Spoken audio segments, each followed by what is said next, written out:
a track parking ticket. So they're like, it's gonna be $65. Can you pay that today? I was like, all right. The other, if it would have been like, anyway, it was just a big stupid thing.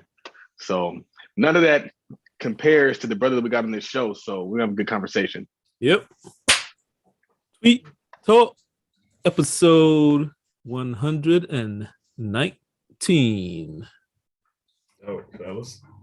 It's good stuff. What's up? Then we should call this episode Gucci Sparkling Water. Who has Gucci Sparkling Water? The Jim Jones. Oh, Jim Jones doesn't. Episode Gucci Sparkling Water. We're going to talk about that a little later. Welcome to Tweet Talk, the Black Wealth Podcast, where we break down financial tweets and talk about building Black wealth. I am your host, Raphael Husbands, along with my co-host, Charles Oglesby III, JD, a.k.a. Todd Millionaire in these internet streets. And tonight we have a guest by the name of one Scottie Smith. What's good, people? How y'all doing? Thank you for having me, man. I appreciate that too. It's funny because I don't know if you know this, but I've been trying to get you on to the other podcast, the Millionaire podcast, for a while. We might have actually had something scheduled. I don't know if we did or not. And then I met you at the dinner Andre put on in Dallas, and I think your mom was there. Very nice lady. Yeah. So. Yeah, we did connect there. That's crazy. I don't know how we missed that. How I missed that. You're busy building homes, man. You don't got time. Yeah, man. I gotta find me a reliable assistant, man. I'm going through them pretty quickly, man, and it's just, rough. Got too much to do, man. Hold on. I have a question. Texas, Omega Psi Phi. Do you ever link up with Chris Senegal? Yeah. So every now and again, I'll reach out to him if I have some questions, man. Matter of fact, he's a good friend of one of my best friends. And so he connected us in a group chat. Was like, yo, y'all need to connect. And I was like, why do I need to connect with this dude? And, I checked him out. I was like, yeah, we need to connect. Yeah, we gotta connect, man. And so, when he launched his project down in Houston, which is actually my hometown, I was all in. I was very impressed by it. I just had to stay in contact with him. So I'll reach out to him every now and again. Matter of fact, before he got extremely busy like he is now, I was hitting him up pretty much once or twice a week, just trying to, see what I needed to do up here in Dallas to make, to mimic what we had going on down there. So, all right. So wait, Scottie, let the people know. Introduce yourself. Let the people know who you are, man. What you do. Oh man, generally speaking, I guess we need to get to that part. Yeah. So generally speaking, man, I'm a real estate professional, real estate broker, investor, developer. I've been in real estate for my entire adult life. So since I was 19 in some form or fashion, I've been involved in real estate. I did my first deal at 19. In Denton. I bought a house, took my scholarship money and my financial aid refund check and parlayed that into a property. And I was house hacking before the term house hacking was around, was renting the rooms out to a couple of my friends, covered the mortgage and then some. And then, I just kind of went from there. Bought, did a wholesale deal, a few months later, then bought my first, big flip a few months later. And shoot, that was all before I was 21. And then, obviously the market crashed and tried to figure out what I was going to do and got a degree in finance and accounting, accounting degree from Notre Dame. And then I just, tried to do the public accounting thing. And I hated that. Absolutely hated that. That wasn't what I wanted to do, and really just continue my real estate career from there, man, in the brokerage firm. And then about 7 years ago now, really started transitioning and focusing on development, ground up development, really restabilizing South Dallas here in the North Texas area. So that's really what's been going on. Been featured a number of things, man. Forbes, Black enterprise, 30 under 30 type stuff. So it's been a really humbling journey, man. Kid coming from pretty large family, 12 siblings. It's humbling, man. Just being able to go through and experience all these things that I have going on. So kid, 12 siblings. What was life like growing up for you?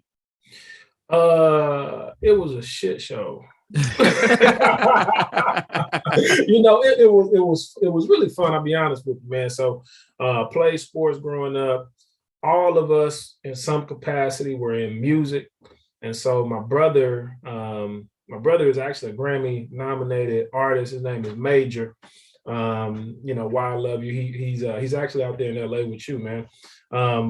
But he took it the furthest, and his personality was really just infectious. And it's really weird, man, because there's so many different personalities, right? And so got different personalities, people, different swag, and it was just, when I say shit show, it really was a shit show, man. It was, but it was fun though. So it's one of those things where we fought a lot in the house, but when we step outside the house, hey, good luck trying to mess with us.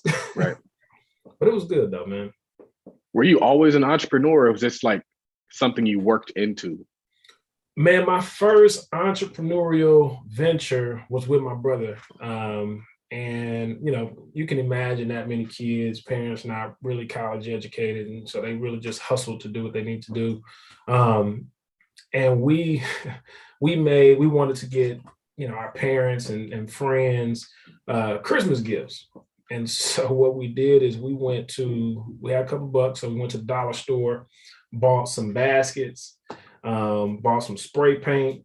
And in our neighborhood, we had a bunch of pine cone trees. So we went and we picked up pine cones, spray painted them different colors, put them in baskets, and sold them for like $7, door to door, to people in the neighborhood, really just, kind of as a Christmas, centerpiece. And that was my first entrepreneurial venture, really growing up with that many kids, that many siblings. My parents did their best, but, we never were really dripped up with any of the new stuff like we really wanted. And so we had to get it. We had to figure it out. And so that kind of taught me, hard work, get after it, the hustle mentality. And my pops was also in the construction business. He was a subcontractor, kind of working odds and ends.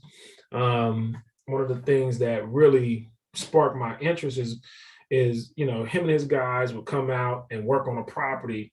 And then at the end of that property, rehab, he's giving the keys to somebody else. And, now he's going and hustling, trying to find the next job. And this person is, this is their house, or they rent it out, or whatever the case may be. So I was like, yo, how do I get that? You know what I mean? How do I figure that part out? What's going on over here?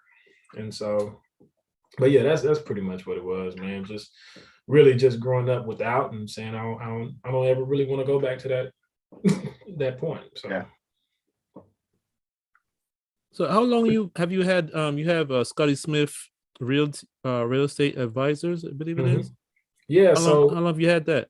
We just actually hit 10 last year. So this is our 11th year in operations, man. At our largest point, we were at 32 agents. We've scaled back. So right now we're at 10 agents. 10 agents really just hyper-focusing on a specific area in Dallas, which is just the southern and south part of Dallas. We're really helping our people understand the importance of home ownership, and thinking about that purchase like an investor thinks about their purchase, right? And so I wrote a book, and I introduced what I call the anything theory. And the anything theory kind of tells people, yo, you can change anything about a house really except its location. And so when you think about that, let's consider going after these homes that may not be exactly what you want. We can get creative with the loan product, and you can have exactly what you want for much lower than what's going on in the market. Obviously, market right now is kind of crazy here, so you're still paying high dollars for those things anyway. But we've helped thousands of families, upwards of just over 1,000 actually over the past 11 years. So it's been an interesting ride, and seeing the impact that we've had on families through the years, that's very rewarding. And like I said, it's humbling. So yeah, it's humbling, and it's a beautiful thing because 95% of our clients have been Black. So, oh, wow. Is has Dallas always been a hotspot, or is this something that's kind of been emerging over the years? Dallas has always been a hotspot, really all over Texas. I remember, so what we're experiencing now is the same thing that we were experiencing around 2011, 2012. And we had a ton of out-of-state investors coming in, and that's when the market was kind of coming back into the upswing. And, you know, these investors from Cali and New York and, you know, and Florida were coming to Dallas, buying up a lot of the properties that were in foreclosure or had been foreclosed on. And then people were also starting to get back into the market, getting comfortable. Consumer confidence was up. And, you know, it was interesting. I remember at that time, man, I did something called the Dallas Foreclosure Tour. And so I got a bus, I rented a bus, put a bunch of investors on there. I was literally driving the bus. I was literally driving the bus, and we just went to like 20, you know, every weekend we went to 20 different properties that were foreclosed on. I remember walking away each weekend with about 4 or 5 contracts. And, you know, it was interesting because even my clients that were actually looking for houses, I'm like, yo, listen, we're going to have to come in, you're going to have to overbid, you're going to have to, you know, we'll figure it out. But, you know, these people are coming in here dropping cash, $25,000 over ask, you know, it's kind of tight. So. That's cool, man. That's the thing about entrepreneurship, man. Get that creativity. You didn't let it stop you, man. Yeah, no, that the creativity, you know, that's a beautiful thing about entrepreneurship. You're allowed to be creative and really expand on different ideas that you may have. And so in doing so, some of them may hit, some of them, you know, might be fails, but, you know, it doesn't stifle your creativity like some of these corporate positions, right? You know, they want you to go with their SOP, standard operating procedures, do it A, B, C, and D. And that's it. I was subjected to that in accounting. I was like, yo, this is not it. You know, that's like one of the most rigid professions you could be in. It is very rigid, man. And it's, you know, you can't say anything, you can't do anything, you can't dress crazy. I would say that it seems like once you become an entrepreneur, it kind of becomes that the most creative person wins. Yeah. So in corporate, it's like, bro, follow these rules. We put them there for a reason. But like, once you start getting into real estate, what I found is, okay, this is what we're looking at. But it's like, if I can reimagine something, if I can build something that somebody else isn't thinking of, that's how I'm gonna make my money. Yeah. Or if I can create a product that's something else that nobody else is thinking of, that's how I'm gonna make my money. Have you experienced the same thing? Yeah. And specifically from a real estate brokerage and a development side, you know, as an independent broker, as a small brokerage, you got to figure out different ways to recruit talent, right? And people naturally are attracted to the big boys, the larger firms, the larger name firms. And so for us, and for me as a broker, agents help our brokerage grow. And so creating different, you know, pathways for people to become agents, creating different, you know, structures in which people get paid, and creating different marketing situations and segments. It's proven to be a lot better than what I've seen other agents at larger firms be able to do.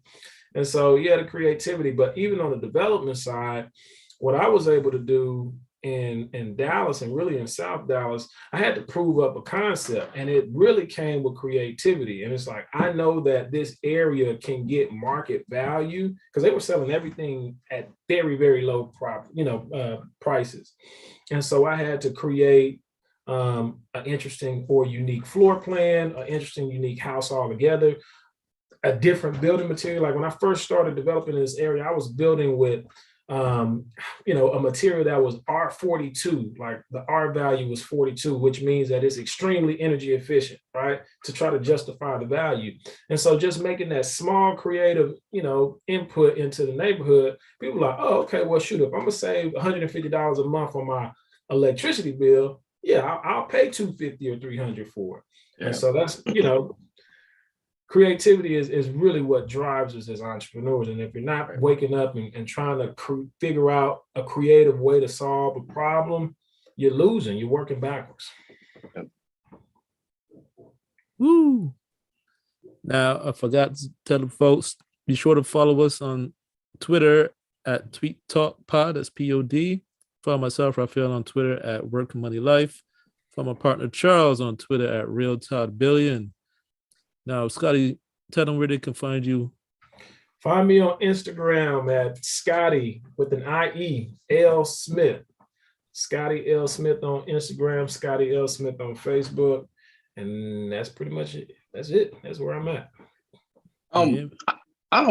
There's so many really cool things to talk about, but I think telling the story is important.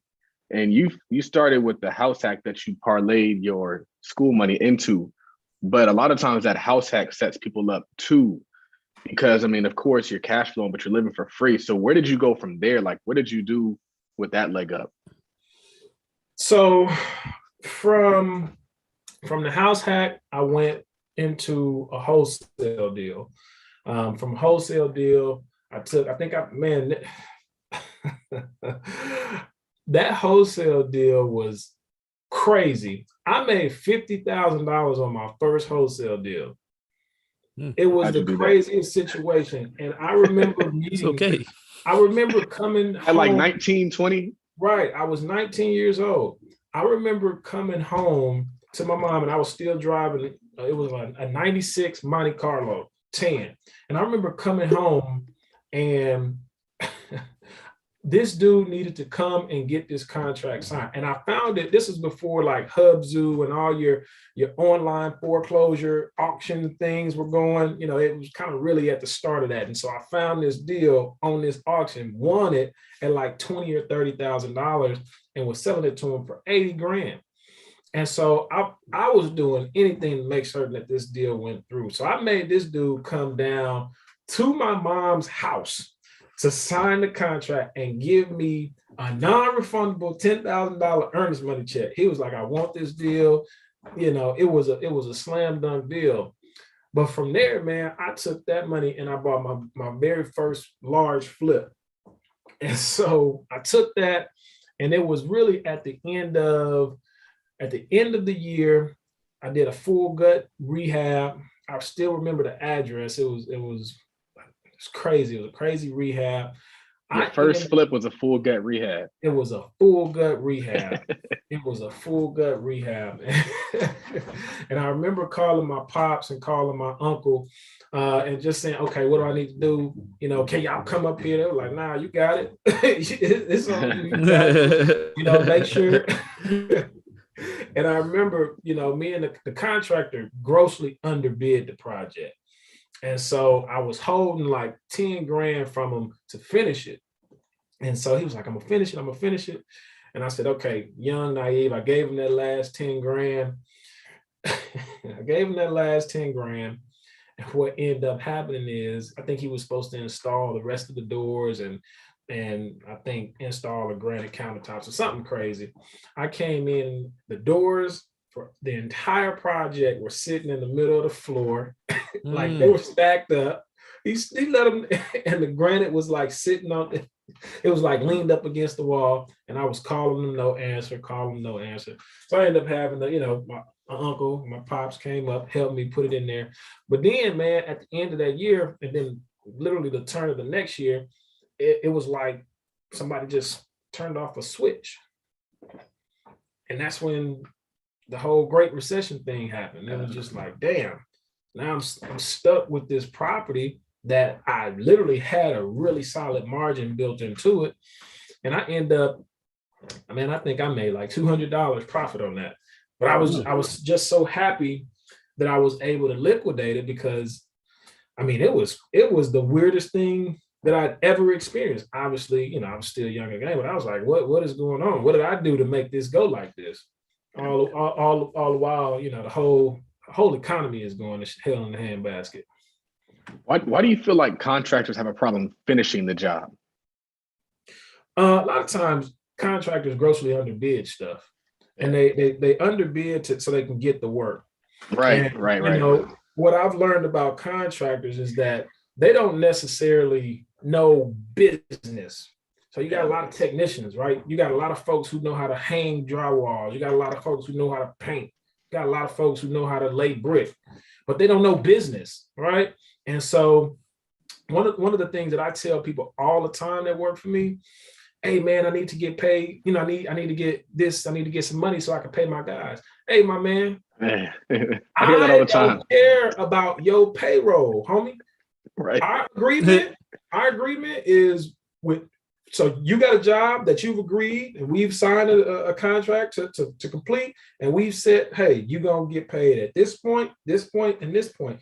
If you're unable to manage your payroll, my guy, that don't have anything to do with me. You need to go find you somebody to help you, or you can pay me a consultant fee. I'll help you get your stuff in order. But right. I don't care about that. You know, you pay your guys, you pay your guys first. You know what I'm saying? Deal with your stuff, and you get paid on the back end, just like I do, or whatever the case may be. But I'm not the guy I'm not that guy. Like I'm not one that's gonna be like, oh, let me give you a couple more dollars so you can, you know, take care of you. Nah, handle your payroll, my boy. that's just what it is. He gonna charge the contractor consulting fee. I love it. Man, I don't know. Have y'all dealt with that? Well, all the time. Well, man. Not me, but that's why I got to consult with somebody who's so far ahead of me to know what's okay. Because sometimes a contractor can tell you something, and if it's just you, you're like, oh, maybe I should help him with this payroll. Maybe that's what I'm supposed to do. And then you hear Scottie say like, nah, fam, like that's what I thought in my heart should be the answer. But now I know that's the SOP. So sometimes you need some SOPs. Sometimes you need some creativity. This is the SOP moment. That is like, yo, you handle your payroll, man. Yeah. Get right on that. On that. Okay, so we're gonna bring back one of my favorite segments of the show, so Black Billionaire Banter, where we talk about Black billionaires, of course, and also regular Black businessmen and women making big moves out there. So for this week's Black Billionaire Banter topic, we're going to talk about our guest, Scottie Smith, and his tiny cabin investment crowdfund. Tell us about that. What you got going on over there in Dallas? Man, yeah, this is actually a really fun project. So for the past 6-7 years, I've been really focusing in on affordable housing in Dallas. And, you know, that stuff can get kind of stressful when you're dealing with the cities and municipal governments and things like that. So this year 7 of my development career, I said, we're going to focus on some fun stuff this year. And this is the first fun project that we have coming out the ground this year. It's a 20, so we're doing 20 tiny cabins. It's called the Retreat at Lake Noir. And so it's 20 tiny cabins situated around a 3.5 acre man-made lake on 15 acres. Ultimately, man, it's a development that has a goal of giving people the opportunity to get away and unplug and take literally a peaceful retreat away from the hustle and bustle of life. And so as entrepreneurs and hustlers and all that type of stuff, we forget to just stop, pause, and smell the roses. Mm-hmm. So this is literally the opportunity for people to come out and just chill and relax, enjoy the lake, fish, boat, you know, do all that stuff. And so for this, man, I'm doing SEC regulation CF crowdfund. And that crowdfund, we're raising $1 million to get this thing done. It's open to everybody over the age of 18. We're doing $1,000 minimum investment. It's open to accredited investors, non-accredited investors, anybody who wants to really see a return on their money. And let me ask you something. You said how long have you had this land? You own the land, right? Yeah, All right. I actually bought the land top of the fourth quarter of last year. Um, and really, I'll be honest, if I'm being honest and transparent on y'all show, man, I had COVID and I thought I was gonna die, y'all. So I was, I was like, okay, we need to start. Legacy moment. Yeah, we need to start getting different. Seriously, that's They need exactly to what it remember was. me. Yeah, yeah. And so, I closed on a few deals. I think I closed on probably, I would say about $2 million worth of real estate at that time. Like, coughing, thinking I was gonna give it up. So I said, if I'm gonna check out, if God gonna take me, I'm gonna deplete all of this. It's gonna be assets for my kids, and we about to rock and roll. But got better, got healed. And I was like, okay, well, let's figure out how we're gonna make this one shake. Yeah. So what was the original plan? I'm sorry. The original plan, man, I was gonna use it just as hunting land. Like I love to hunt. And so I was like, we just gonna, when you have hunting land, do you have to like attract the animals to your land to get them there, or they just already there natively? They're just already there, man. Okay. Yeah, we were. I was walking out there today, and just noticing where boar, and all that type of stuff have been on the property. So I probably have boar and deer, probably have some pheasants and all that type of stuff out there. A black man who hunts. Can you swim too? Can you swim too? I can survive. Oh. I'm not that great of a swimmer, but I'm not gonna go to the bottom of the lake though. I want to see you breaking all the stereotypes. Yeah. Hunting could be an attraction at the retreat, man. Yeah. Well, see, I was thinking about that, but the way we have the cabins situated, they're so spread out that if somebody just out there shooting, you're at risk of getting hit. So right. No hunting out there. We'll make certain that all the boar at least are cleared off the land before we are operational. Yeah. But is that a business opportunity there though? The boar before you like? Can you do something? Yeah. I got a guy that's coming to clear them off. Normally people pay folks to come clear the boar. But I have a guy that's gonna come for free, and I told him he can take them. Take as many as he want, eat them. Wow. A lot of people, eat those things. Yeah. Yeah. So, all right, $1 million crowdfund, but I'm sure this project costs way more than $1 million. Yeah. So it's kind of like a capital stack. Is that what you're putting together? Yes, it is our capital stack. Yeah. Mm-hmm. Explain that. And for the people who don't know. Okay, so pretty much capital stack is your sources of money. That's the simplest way to put it. So you got your debt, which is typically your loan. You could have some mezzanine debt, which is kind of a cross between your debt and equity. Then you got some equity. Then you might have a developer fee that you're adding into the capital stack, and you might also have the land that you own that you're adding to the capital stack. So we're this project, ironically enough, is just over $2.5 million all in. We own the land, and so the $1 million, that we're raising is a large part of our capital stack. And I'm very intentional with that. Is because our investors are going to get 60% of the cash flows, so they'll have a preferential return plus 60% of the cash flows.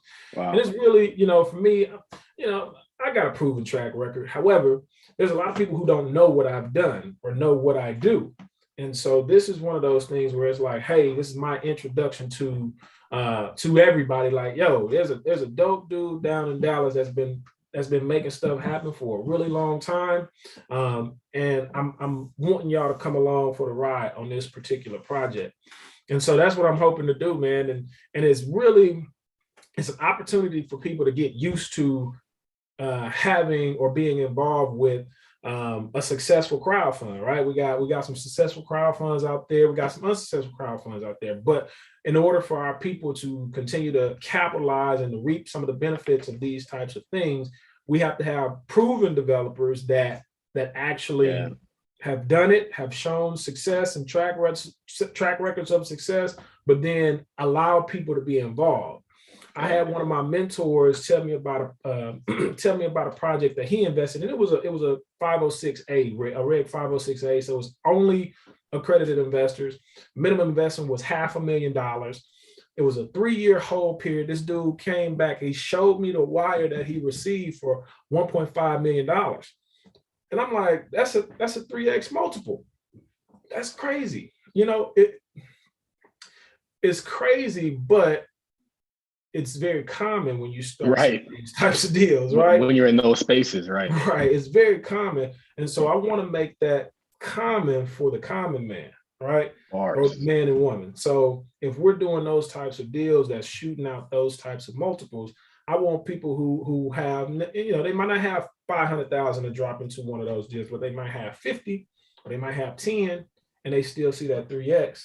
So that's what we got to get people used to, specifically on these big real estate deals, because the more and more we get our people used to it, the more comfortable they'll get with investing with people and developers and sponsors that look like us. So that's why you drop it as low as 1,000. Yep. I was gonna say, yep. What do you think it takes to have a successful crowdfund? I think you have to have a combination of things. First things first, you got to have a project that makes sense. That's first. You got to have a project that makes sense. You got to have a sponsor or a developer that understands his numbers backwards, forwards, ups and down. A lot of times people may read a book, or they may go to a weekend listen class. to some podcasts. Right, listen to a podcast. And don't get me wrong, podcasts be dropping some dimes, but it's not enough, especially in this space, because there's so many elements in the real estate development world that may catch you off guard. And if you don't have the proper contingency built into your model, then that'll blow up your whole budget. You might not even get your project completed with that, right? And so we made a contingency for this project. We started site work already. But I knew that, I hadn't seen all of the land yet because we had to cut down trees. One of the things that we found out once we started cutting down trees is that we had 3 big ass creeks, beautiful creeks, just running through the property. And so because of that, we had to resituate our lake, because the lake is man-made, we got to resituate that. So it changes a lot of things, right?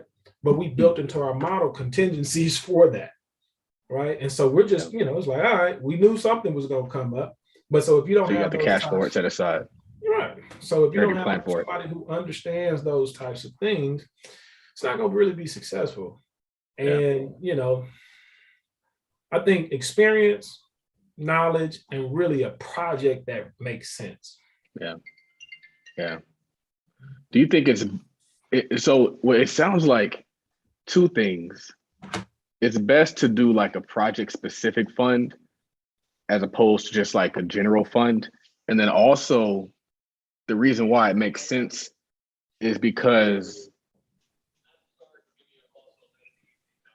then the numbers are going to work out. So you're doing a deal that makes sense. And so I was listening to a podcast and he was saying like money's not the problem. The opportunity is the problem. And so you can raise a bunch of money and then you're over here trying to find a deal that makes sense because you're pressed to put this money to use. Yeah. But now you might be buying bad deals. You might be putting this into something that doesn't make sense, but it's kind of better to make sure the opportunity makes sense as opposed to just having a bunch of cash. Yeah. So, I can speak on that. Might be a show for another day, but yeah, if you're going to invest in a fund, you have to know that whoever's the manager of that fund has experience deploying that capital to make it, make it work for the fund, right? Because if there's a specific promise to develop X amount of dollars or X percentage of dollars to the fund, you have to be able to identify on a consistent basis deals that are going to yield the numbers that you needed to yield.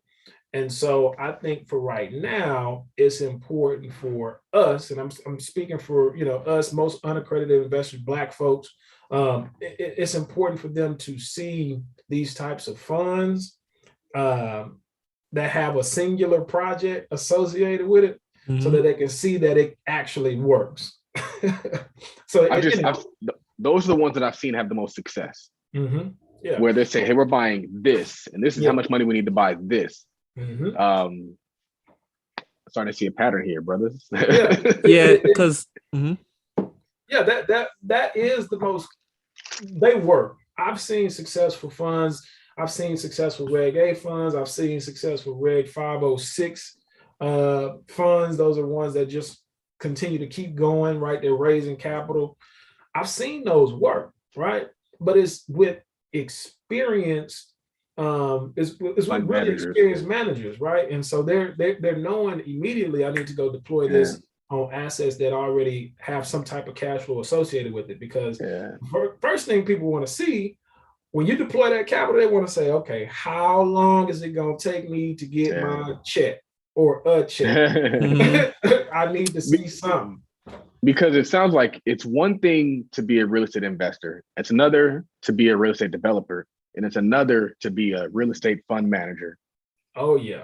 And they're all different skill sets and they all require different experience. Because just like you said, like you understand development because you've been through development. Mm-hmm. Yep, that's exactly right. You're exactly right.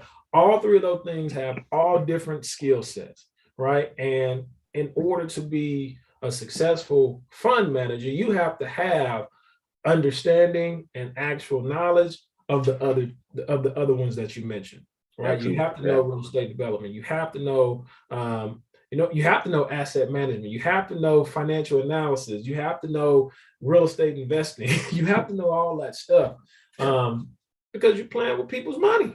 Yeah. I thought it was interesting that you brought that up, Charles.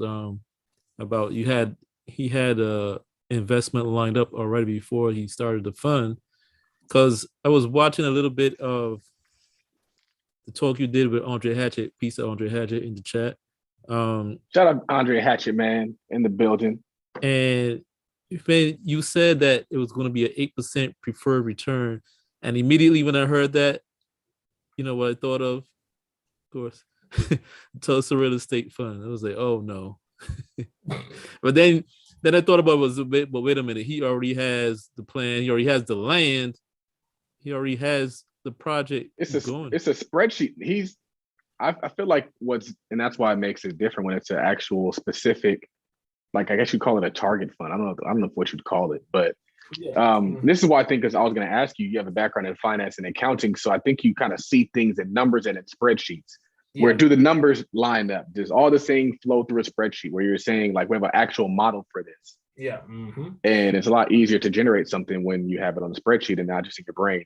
Yeah. So the way I see deals, man, and what makes me different, I'm not going to say better, but what makes me different than a lot of other real estate developers and investors is I see, like when I see numbers, I can see a whole deal. I don't even have to see the land.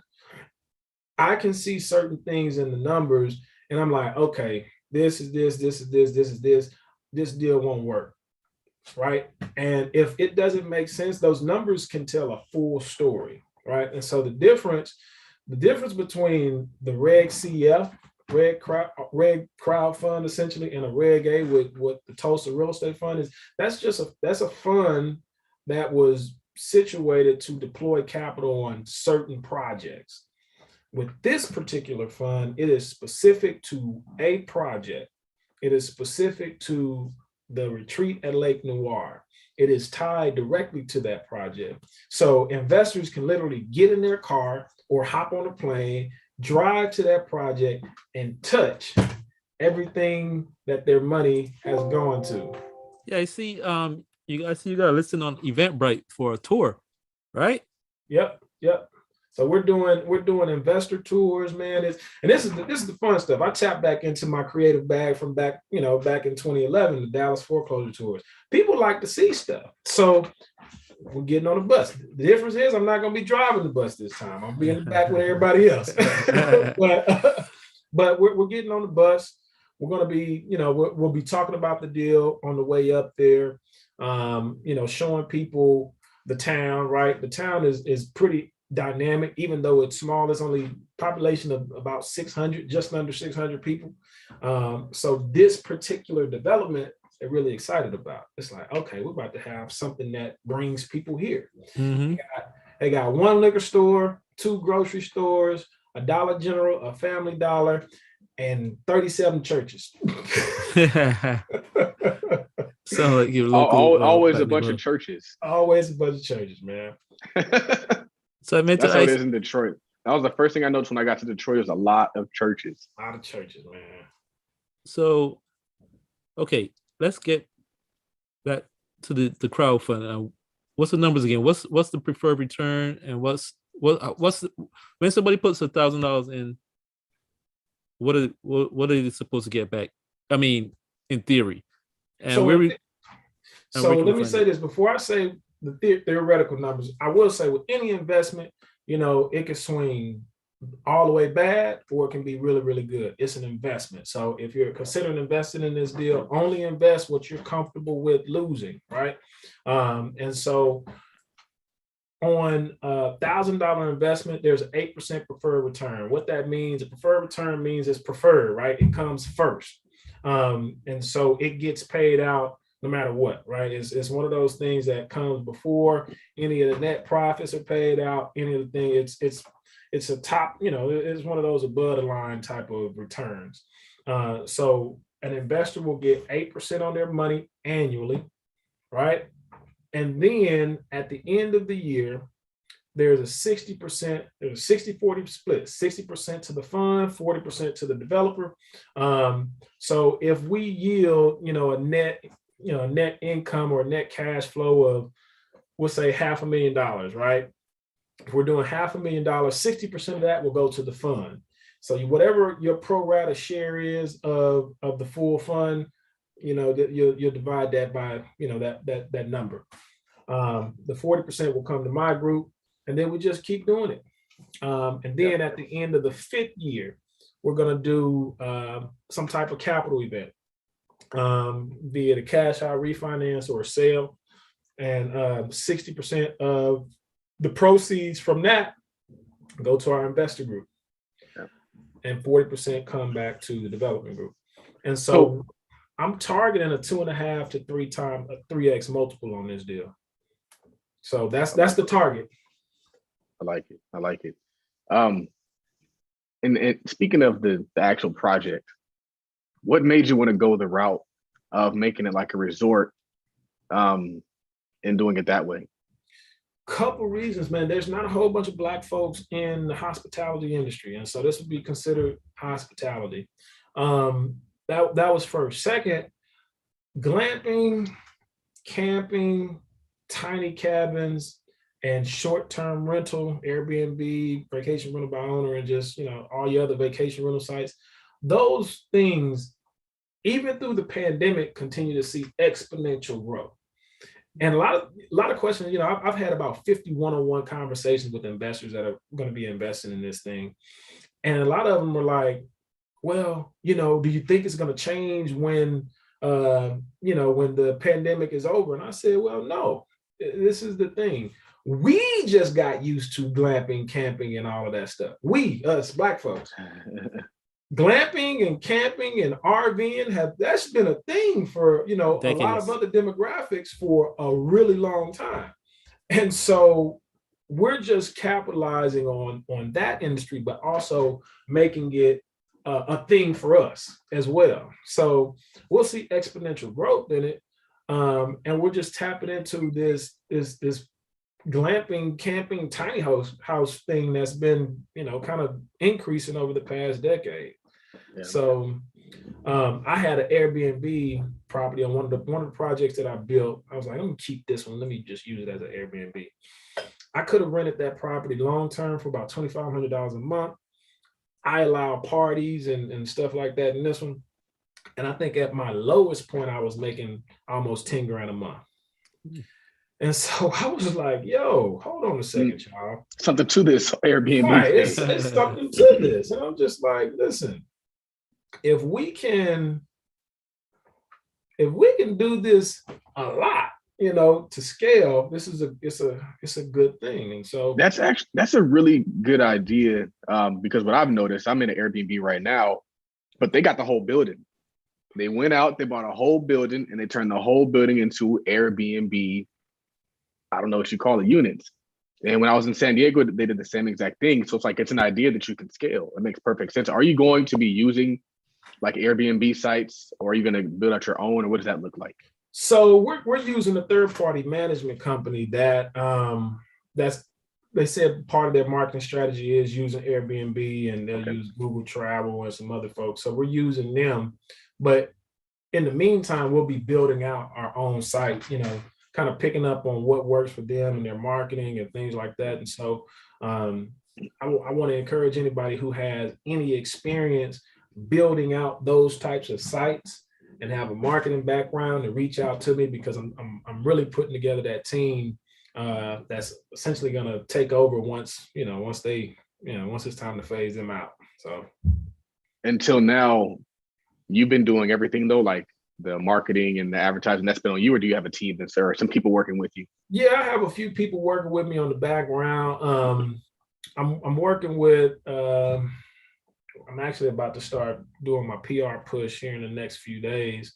But most of the stuff that we've gotten out there and the content that we've gotten out there has just been really word of mouth, homies, friends spreading it, and then got picked up by the Black Wealth Renaissance podcast, and that went crazy. And I'm just like, okay, well, it's good to know that people are really interested into it, interested in this thing. So now people like to get behind stuff like that, man. They love it.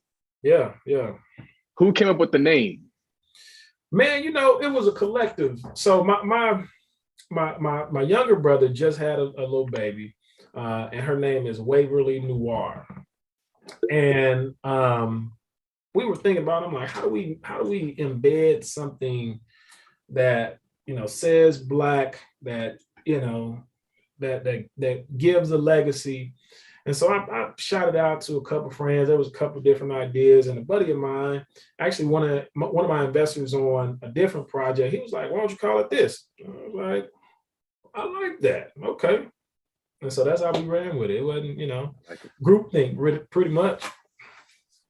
So how big is the land again? Like, how big is the land and how big are these cabins? It's about 15 acres. There's going to be a 3.5 acre lake that we're building. The cabins range from about 144 square feet to about 290 square feet. And so the largest one, you'll be able to sleep 4 people. Smallest one, is for you and your spouse, significant other, whoever you want to take out there. In terms of the tiny homes, you don't have to build those. You just have to buy them, right? Or are they going to build them on site? So we're going to build them on site, right? So we consider buying some and bringing them out, but logistics and what they were charging, it would make more sense for us to just get our lumber vendor to drop everything that we need to build it out there, and have, there's a hotel in town. It would be cheaper for me to pay for, my builder and his crew to stay in the hotel for 2 weeks plus build it than it was for them to bring, So I was like, yeah, we'll just build it. So we're going to build it on site. With most tiny homes though, so people don't realize that the tiny home trend, that's on wheels, right? They really just kind of, they remarketed the RV, or the mobile home. They remarketed the mobile home RV. So those types of things, they're not attached to the land, so you don't see the appreciation of the real estate. So with this, because I have investors and I'm trying to make certain that we have an increase in value through actual real estate, we're attaching them to foundations on the land. And so when somebody comes out there and appraise it, if everything was on, if everything was on those little rollers, we wouldn't get the valuation that we need. Right. Everything is attached to the land. We essentially have 20 houses on a parcel, plus the one that's already there. That's an exponential increase in value. Yeah. The lake. Who are you building the lake, or how does that happen? Yeah, man. So I'm out there every day with my shovel. No, man. So When he said man-made, he meant him. Yeah. So yeah, we are building a lake. He's the man. Yeah, out there. So yeah, we're building it. Wow. White guys are out there, with bulldozers and tractors and all that, digging it. So it'll be about 15 feet deep. We'll dam it up, do what we need to do to make certain that there's no crazy flooding. We're going to tap groundwater. So we're going to go about 150, maybe 200 feet deep in a little hole about that big, drill it up. And that's, between the rain and that, we should fill it up. That's crazy. I've always wondered, what is the bottom of a lake? How do you keep the water inside of it? It's just like mud or cement? That's it. It's just it's the earth. Man. That's it. These questions might not be that interesting to the listeners, but I'm genuinely curious. Like he's building man-made lakes are a big thing in Texas. Oh yeah. Huge, man. Because we have so much land out here, and so people will build their homes on 5 or 6 acre tracts, and they might build a 1 acre lake. Some people might just build a pond. It might be half acre, but that's still big. That's dope, man. Half of a football field is a half acre. This brother owns a lake. Yeah, he's creating his own lake. Yeah, man. You should take lots and lots of video, man. Yeah, that goes back to the creativity we was talking about earlier, right? If you're not being creative, you're getting phased out of this thing. Yep. Yeah. Create or die. Right. Yeah, take lots of video, man. And it's like you said earlier about we need to see our people doing these things. And I think seeing our people creating man-made lakes, that's another level too, man. Yeah. On some like Dubai stuff, like on another level. Yeah. But still, man. It's good to see our people doing these things. Yeah. Thank you. Question. Man. Yeah. To what extent do you think the frat life and the principles of the frat kind of push you in your business endeavors? Man, that is that's deep, man. So what my fraternity has taught me, man, is one, that we're the greatest fraternity on this earth. Just for FYI, there aren't any Omegas in California, you guys. That's a Southern thing. So that's that. But really, man, just being able to in our fraternity, there's literally a resource for anything that you need. And I've been able to tap into those resources to get an understanding to better suit what it is that I have going, but also pouring into them with the information and the knowledge that I have.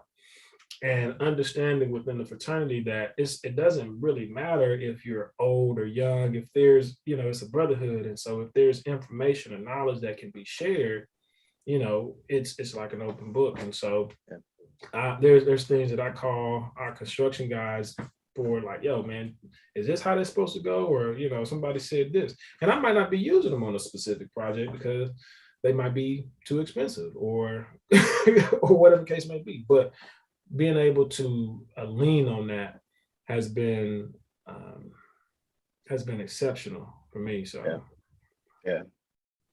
Whenever I start seeing multiple people doing something similar and there's like a common vein, I always ask, like, okay, what is this? Like, I've noticed a lot of women who play basketball are just like killing it in business. And then I've seen a lot of people who are Omegas that are killing it in business. Mm-hmm. So I was like, okay, there must be something to this. Let me find out what's going on around here. At a high level, because you're not just doing business at a high level, just like Chris at a high level. I thought that was interesting. Yeah, I think a part of that too is just the discipline, like the discipline of pledging. It required you to, to have some kind of schedule, right? It required you to have structure. It required you to do things a certain way and learn things in a very short window of opportunity. And I'm talking about, within minutes.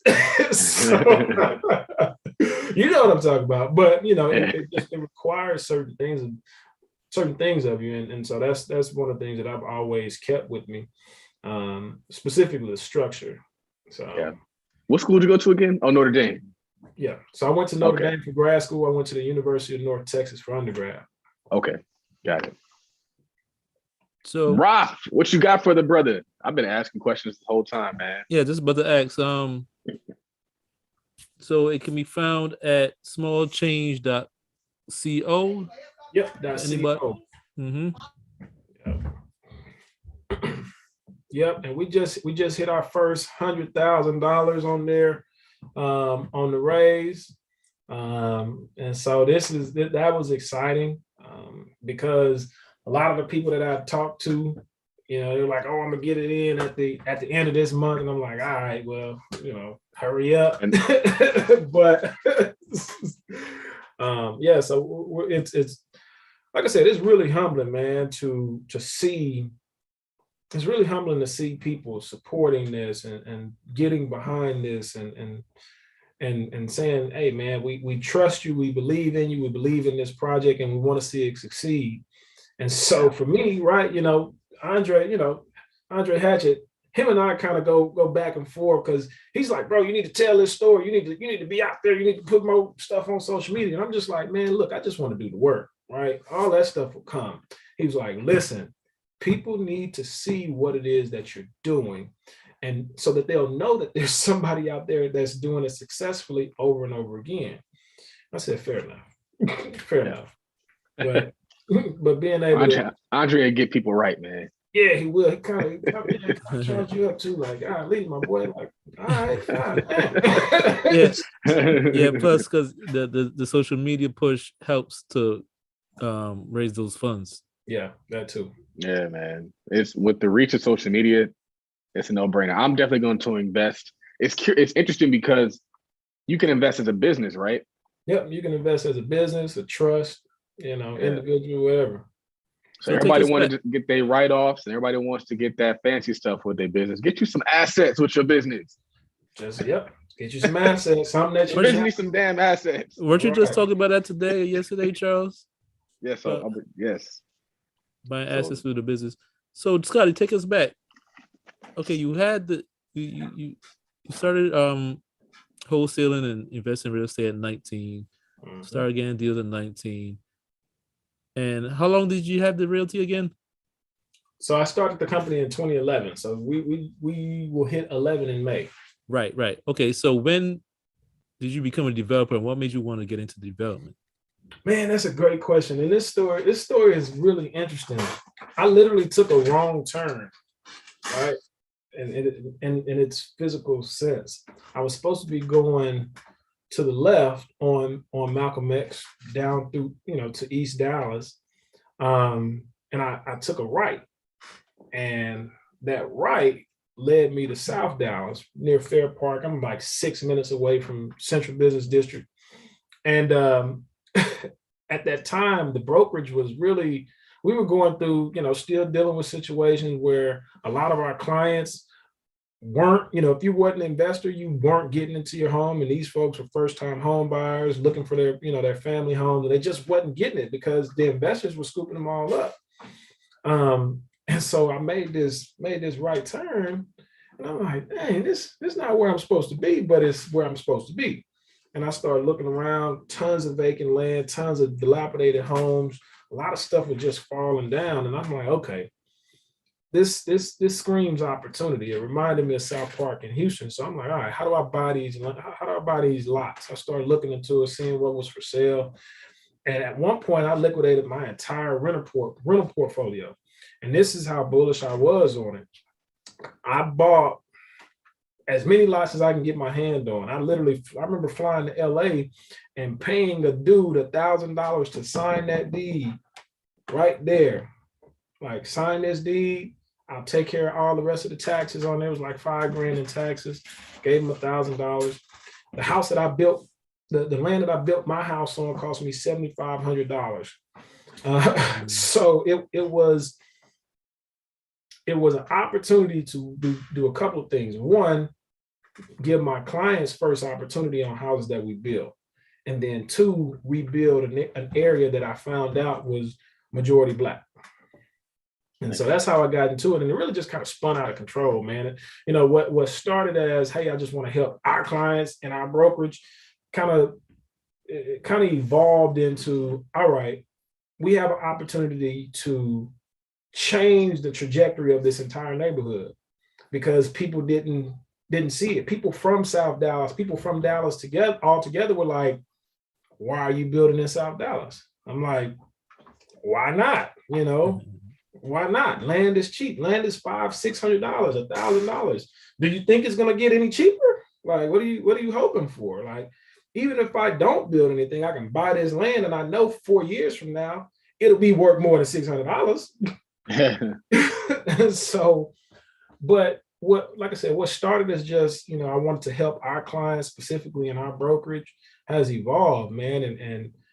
And we have, you know, my partner and I have a 32 unit or 32 duplex project that we're working on right now. We started environmental work a little bit ago. And that's going to be all affordable housing, you know, stuff that really should be selling for about $400,000 or $500,000 will be selling for half that, you know. And so giving people the opportunity to walk into a house instantly with equity. And it's like, okay, this is exciting. That's the exciting part. But I've been working with the city since 2019 on this deal. That ain't exciting, you know, because I'm like, yo, my time is worth more than this. But, you know, I committed to it. Why do you think they're dragging their feet on that? Would think they'd be encouraged to make some affordable housing happen. Yeah, you would think, right? That just sounds too much like right. It just sounds too much like the city of Dallas is so bureaucratic, man. It's laced with nonsense. It's laced with politics. It's laced with really just a bunch of bullshit, man. To be quite honest, and it's difficult to deal with them. It's difficult to deal with them. There's a revolving door with staff, right? There's a revolving door with city council people. So it's difficult for somebody in my position to get anything done because, you know, from the start of a project to actual groundbreaking could be 18 to 24 months, right? I may underwrite a deal. I may go to rezone. I may get my capital stack in order. I may get some bond funds from the city to help with infrastructure, and that might take 2 years, and I get all the sign-offs and the yes, and then city council might change, you know, there may be a change in the city council person. It's like, dang, now I got to go all the way back through that nonsense to sell this new city council person on what's going on. And so it's just a revolving door of nonsense that's happening. That's why this affordable housing, that's not for the weak at heart. It's not. It ain't. You know, it'll gray you up. And so we're finally to the point where we're actually able to do some work. At one point, we had almost 200 people who were homeless that migrated from, you know, because they were camping out in front of City Hall. They migrated. City moved them. They migrated over to our lots, and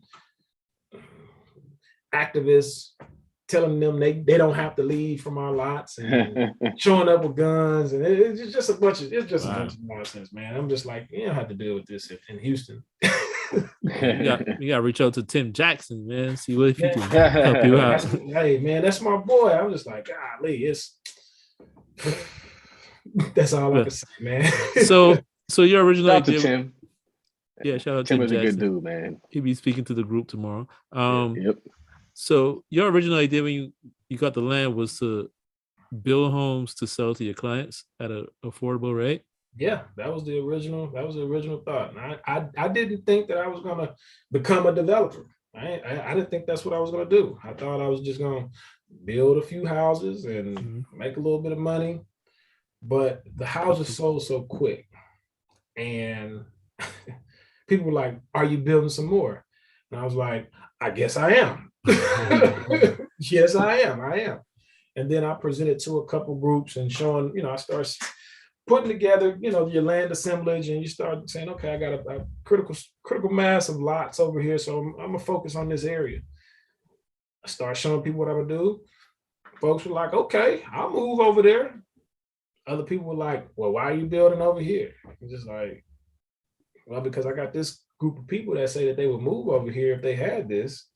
and we need it because we need to stabilize the area, and we need to make certain that, you know, we got people here, because everybody says we need a new grocery store. You think a grocery store is going to come over here just because you say you want a grocery store? We need people to support it. And so people with income too, good income. With income, right? And so it was an uphill battle, really, because a lot of folks, there were some people that were like, "Oh, you're a gentrifier," and I was like, well, what's your definition? And so we went into, got into some verbal fights with folks on that whole matter. And the thing was, okay, by that definition, maybe, but the alternative that you're providing is that we do nothing. And it's not like at that time I was selling houses that were, that were over 200,000. I'm like, these houses are 165, 185, 195. What's the alternative? Right. You want to just keep it the same? And so run down. Right. And so we, being able to do this, man, has, again, it takes some time, some patience, that type of stuff. So then developer kind of just stuck. Gotcha. Are the margins better as a developer? Yeah, man. You take you take a higher risk, but high risk, high reward. That's the key, right? The key to this whole thing is knowing your numbers, making certain that you don't overpay for land.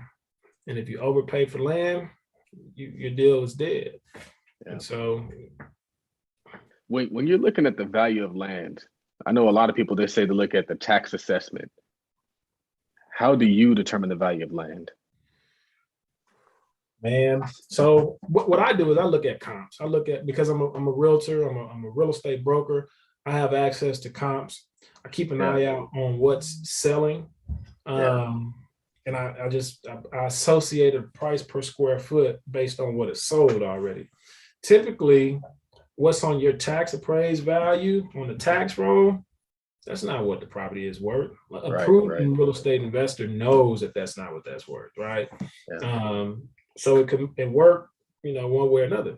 And the thing is, a lot of people don't realize you can go in and go down to the county and and tell them, hey, look, my property isn't worth this. It's only worth this. And they'll say, well, what makes you think that? You say, well, I got a hole in this wall. This door is coming off. And the sink don't work. And they'll say, okay, it's not worth that. We'll take it's worth this. So you can go and manipulate the tax values up or down, right? And so if I'm a real estate investor, I'm gonna go look and see, okay, is there folks on this tax roll that have, that have gone down to the county and contested their tax value? Yeah, okay, cool. I know that this person got something going on. So let me see what's to this property. But yeah, I don't really pay attention to that. I'm not going to tell them I paid more than the tax value at all because, they're going to adjust my tax value up. So. All right, so Charles right now is in Detroit. Okay. California guy. Checking in on contractors, checking in on the Detroit homes. Nice. And Charles, can you hear me, Charles? I don't think you can hear me. Anyway, so what advice do you have for people who want to get into development? First of all, don't. No, I'm only kidding, man, because you have to understand before getting into development that development is not a short-term play, right? Mm-hmm. Development, where the big money is made, is a long-term situation. And that may require a number of things. It may require having, a few months where you're literally identifying land. And so as a developer, people don't realize that as a developer, this is where you're using your creativity. You go and find the land, create the plan, find the capital, and then you hire a builder to execute that. And so if you're not really creative, right, development might not be for you. If you're not patient, development might not be for you, right? And if you don't have creativity as far as putting together the capital to make a deal happen, development sure as hell ain't for you, right? Development is the reason why developers make the amount of money that they make on developer fees, plus whatever they make on the back end on the profit side, is because of the time that it takes and the creativity and mind that it takes to pull this whole thing together. And so if you're going to get in development or you want to get in development, I'll say this, know that it is not a short play. It's a long play. You're going to come in, you're going to buy some land. You might not be able to do anything with it for 2 years because you got to go through the zoning process or the rezoning process. You got to do pre-development meetings that says, you know, hey, we know that the zoning says you can do this and your site allows for you to do this, but for us to push it through, we want to see you have a fire lane that's 25 feet that goes east, west, north, and south. Like, it's like, that's not required. It's not, but this is what we want to see. Now you got to go change your whole shit up, right? And you do that over and over again. See, the key to my success with the city of Dallas, I done found a nice, fine old lady down at the city, and I do all my stuff through her. How you doing, Miss Mabel? You okay? I'm trying to do this. What you think? And she said, no, Scottie, that might not work, but let me show you what's going to work. I said, okay, cool. Well, let's make it happen because I'm not about to deal with these folks for another 6 months. So. All right. So like I was saying before, so Charles is down there in Detroit checking in on the real estate, checking in on the contractors. I think Charles could use some advice along with the listeners and myself, because Charles had a tweet where he said, long distance real estate will have you begging grown men to do things you can easily do yourself. And you were talking about it. Talk to us about that, Charles. What you talking about, man? What you mean? It's just like little obvious stuff. Like the larger projects, like you expect to have an electrician run the wires, do the plumbing, that kind of stuff. But I remember last week, I needed the contractor who's working on the property to put the keys in the lockbox so I can have access to the property. This dude gave me all kind of reasons why he couldn't do it, why somebody else had the keys and a whole bunch of nonsense. And ultimately, it ended up kind of getting done, but I had to come out here to get it done myself. And the reason why I needed this, I need access to the property that doesn't have to go through somebody else. I need to be able to create a system where anybody that I need to have access to the property has access to the property. And I'm not over here asking the contractor, because sometimes contractors think the project is their project. And so they'll be holding the keys and, you know, it just kind of boggles things up. And so things like that, I've had situations where like they'll send pictures and then the floor won't be clean or this thing isn't painted right. And so I'm over here having to beg you to do things that like, it's common sense. But the worst part about it is they're grown men. And so it's like, you would think they'd have more pride in their work and getting it done timely. Because I mean, I even have stuff that I've paid for that's not 100% done. I didn't know wasn't 100% done until I got here. And I'm looking down like, oh shoot, like that's not finished. I can't see it in the pictures, but I can see it now that I'm actually here. So that's all. Yeah. I'm trying to get to that level. I'm not nearly at Scottie's level, but you know, hard work, dedication. Yeah, it's difficult, man. It's funny you say that because I've been interested in the Detroit market for a long time. I actually bought a property, I want to say in 2010 in Detroit. I spent $50 on the property. And I think I spent, wow, yeah, $50. $50. I spent $50 on the property, and I think I spent $950 on closing costs. So I spent more on closing costs. And it was, it was a shit house. It was 3 bedroom, 1 bath. And that was when, there was funds coming up, spending $100,000 and buying, 10,000 houses. Like it was during that time. But I hadn't really quite figured out a trust system for investing out of state. And so the way I see it in my mind is, when I buy another property in Detroit, or, that's not in Dallas, I'm going to make certain it's something that I can get done or rehabbed or renovated in 2 or 3 weeks. I'll stay out there for 2 or 3 weeks. I'll make certain that the contractor does what they need to do for those 2 or 3 weeks. Then I'll pay the contract and go on about my business, hire a property manager, which we'll get that thing rocking. But yeah, it's because people, being a realtor, I know angles, like, especially when you're taking pictures, you try to get the best looking joints. You're not about to show them that there's a crack over here that's not caulked up properly. Yeah, let me show them this. Let me show them the good cabinet, not the one that's falling apart. Right. Yeah. So you still have that property? Nah, man. They tore it down. The city tore it down. Yeah, that happens. We bought a property the city tore it down too. But if you did, it might be worth a lot of money these days, because Detroit has come a long way. I'm seeing areas, homes selling for like $300,000. Yeah, no, it's coming back. It's coming back. Yeah, interestingly enough. So you do real estate heavy. Do you do anything else besides real estate? Stock market, cryptocurrency? Nah, man, I'm all in on this real estate stuff, man. That's smart. I did drop some money in some of the crypto stuff, but I really don't have time. So I'm also a father. I'm raising my 2 kids, man, full time, and that's been,